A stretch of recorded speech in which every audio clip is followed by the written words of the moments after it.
Bonjour, j'espère que vous allez bien et bienvenue dans cette nouvelle vidéo. Je suis très heureuse de vous retrouver dans ce format puisque c'est la première fois dans ma vie que je vais participer à un book club et en plus c'est avec un groupe d'amis que vous connaissez certainement sur les réseaux sociaux. On a sélectionné l'année de la pensée magique de Joan Didion pour notre lecture commune. Personnellement je n'ai encore jamais lu Joan Didion même si j'en ai beaucoup entendu parler. J'ai également vu un reportage sur elle qui est disponible sur Netflix, qui a été fait par l'un de ses neveux, qui est vraiment extrêmement instructif et qui donne complètement envie de découvrir toute son œuvre. Et c'est une femme qui a autant marqué le journalisme que la littérature aux États-Unis. Et ses ouvrages prennent vraiment de multiples formes. Ça peut être autant des enquêtes sociales, sociologiques, que de la fiction, mais aussi des autobiographies. Et l'année de la pensée magique en fait partie. C'est une autofiction à propos de son mari, de sa disparition. Je me suis dit en tout cas que j'allais faire cette vidéo pour vous emmener avec moi en fait tout au long de ma lecture, vous faire part de mes impressions et ensuite filmer le book club avec mes amis puisque vous allez le voir, il et elle sont habitués aux réseaux sociaux. Il y a Mathis du compte Sagan Croco, Philomène du compte Amocide, il y a Antonine du compte Faudé. Je suis vraiment ravie de vous emmener avec nous et je vous dis à tout de suite.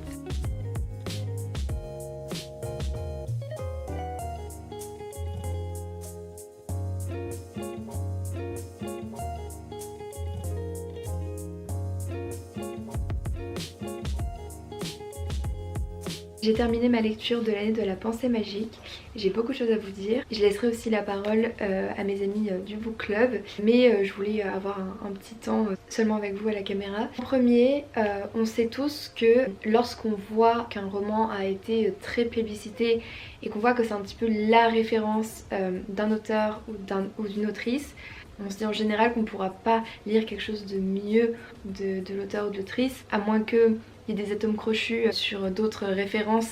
Dans ce cas c'est un peu plus rare mais c'est d'autant plus satisfaisant. Et moi je m'attendais vraiment à une immense lecture parce que je le vois tout le temps passer sur les réseaux sociaux et notamment les comptes des lecteurs et des lectrices anglophones. C'est vraiment un livre qui bouleverse beaucoup de gens.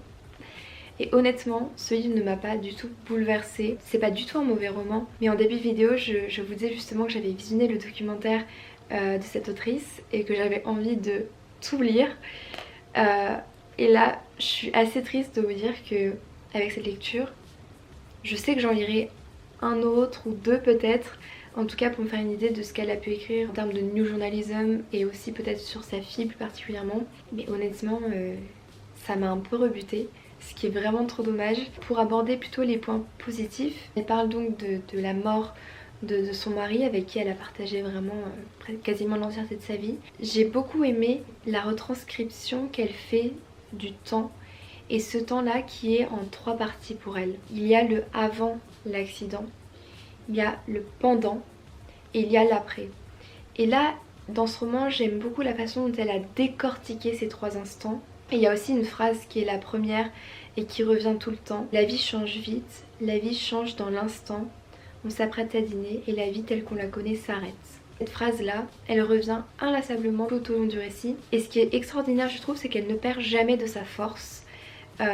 Parce que c'est vrai et parce qu'au moment même où on lit ce roman, on sait que la vie peut basculer, comme elle a basculé pour Joan Didion. Et honnêtement ça nous crispe, ça nous tient.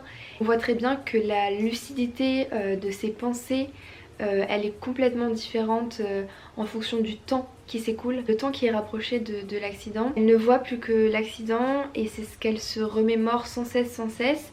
Et en fait, plus le temps s'écoule et plus on a accès aussi au passé, à leur vie commune.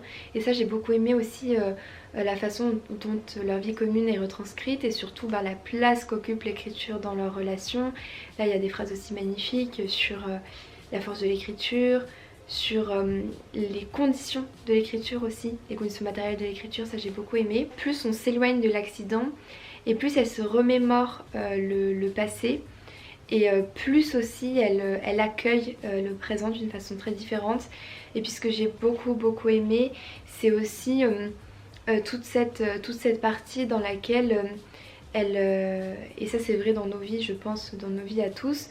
Par exemple, si on est le 21 juin, le jour de l'été, on se demande tiens qu'est-ce qu'on faisait l'année précédente, l'année passée. Et aussi ça vaut aussi pour Noël, puis Nouvel An, des moments forts comme ça aussi de nos vies.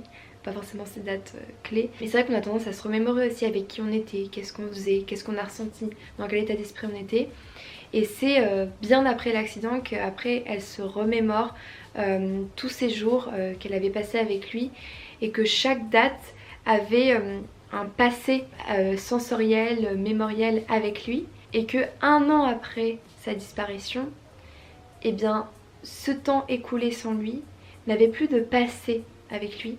Donc je sais pas si c'est très clair ce que je raconte, en tout cas c'est très bien raconté dans ce livre là. Ça c'était vraiment génial. C'est pas un immense coup de cœur et je suis contente de l'avoir faite en tout cas dans le cadre du book club, mais vous verrez aussi les avis de mes amis. On est plutôt déçus, mais pour autant on est quand même très content d'avoir partagé cette lecture et d'avoir partagé justement cette déception. Et pour une note sur 10, honnêtement en fait j'ai envie de dire 5 sur 10. J'ai à moitié bien aimé et à moitié pas aimé. Honnêtement la première partie du roman elle est excellente et après au milieu ça se détend, tout se détend, le récit, etc. Et la fin est très bien aussi. Mais voilà. N'hésitez pas à me dire en commentaire si vous l'avez lu et ce que vous en avez pensé. Ce qui vous a marqué aussi dans cette lecture parce qu'il y a peut-être aussi des moments qui m'ont échappé. Et voilà, je vous laisse avec le book club et avec l'avis de mes amis.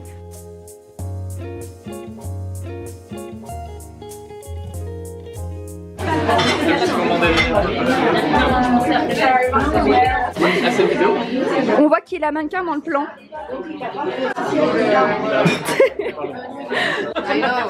Là on est rentré chez nous, on a fini.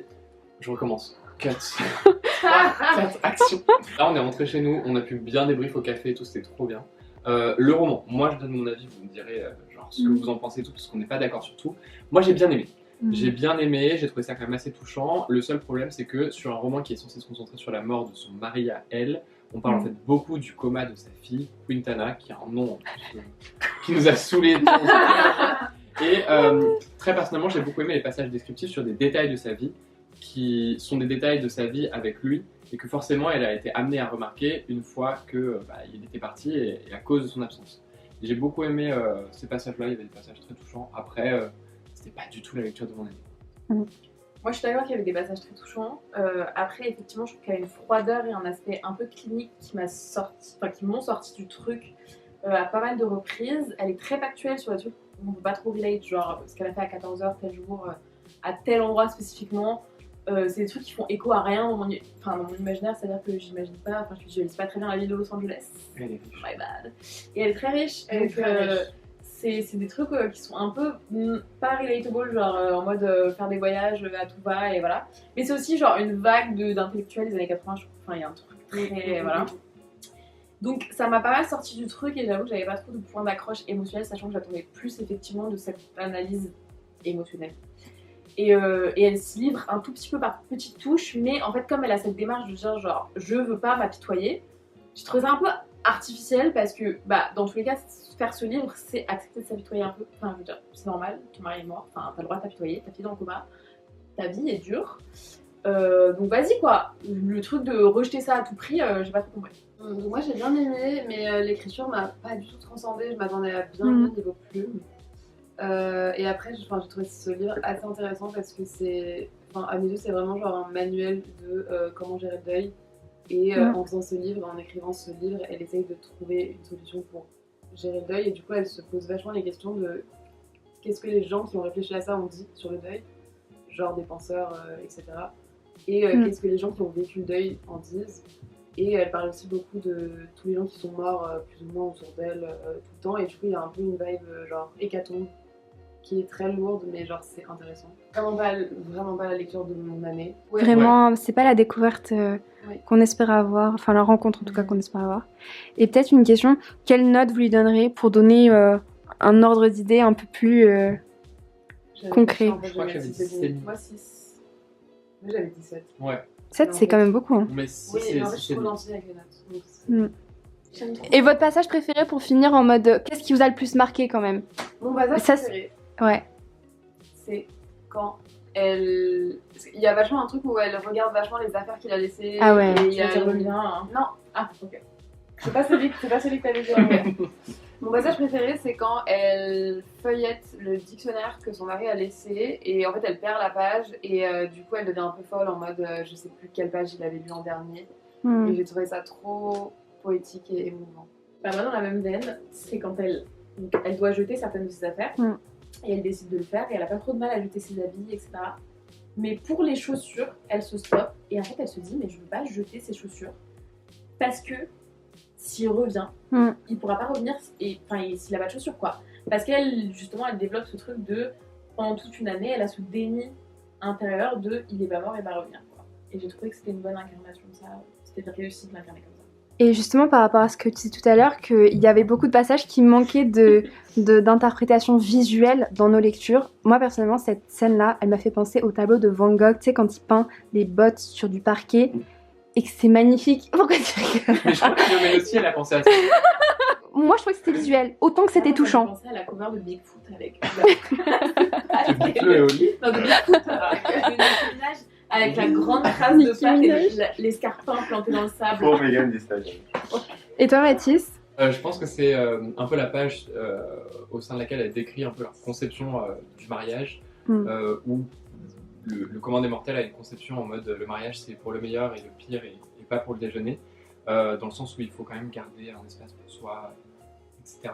Mais eux, ils étaient tout le temps ensemble, ils travaillaient de chez eux, ils se séparaient très très peu. Et donc du coup, elle explique qu'ils avaient accepté que dans leur mariage, il y aurait des notes de frais téléphoniques assez élevées, qu'il y aurait des notes d'hôtel assez élevées parce qu'ils se rejoignaient à l'autre bout du monde, même travailler ensemble dans une suite pour une famille. Et même quand ils étaient loin, ils s'appelaient tout le temps.